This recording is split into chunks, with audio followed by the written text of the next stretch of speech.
BC bill ఆమోదం కోసం ఢిల్లీకి అఖిలపక్షాన్ని తీసుకువెళ్తామని చెప్పిన ముఖ్యమంత్రి రేవంత్ రెడ్డి ఇంతవరకు ఏ పార్టీని కూడా సంప్రదించలేదు.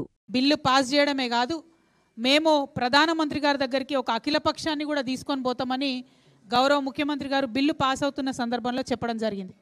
కానీ ఇంతవరకు దాని మీద కనీసం ఒక్క ముందడుగు కూడా పడలేదు. అఖిలపక్షానికి సంబంధించి ఏ పార్టీలకు ముఖ్యమంత్రి గారు లెటర్ రాయలేదు. అఖిలపక్షం తీసుకొని వస్తానని ప్రధానమంత్రి గారికి కూడా వారు లెటర్ రాయలేదు.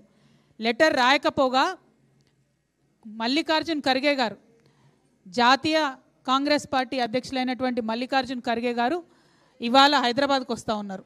ఎందుకోసం వస్తున్నారు? కేవలం కాంగ్రెస్ పార్టీ జిల్లా, మండల, గ్రామ స్థాయి కార్యకర్తలతో మాట్లాడడానికి వస్తూ ఉన్నారు. రాబోతున్నటువంటి స్థానిక సంస్థల ఎన్నికలలో వారిని సన్నద్ధం చేయడానికి వస్తూ ఉన్నారు.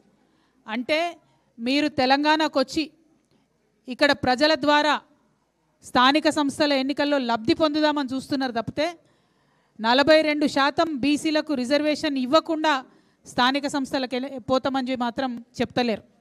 మల్లికార్జున్ ఖర్గే గారు నేను డిమాండ్ చేస్తూ ఉన్నా, 42% బీసీలకు రిజర్వేషన్ లేకుండా ఎట్టి పరిస్థితుల్లో స్థానిక సంస్థల ఎన్నికలు నిర్వహించడానికి వీల్లేదు.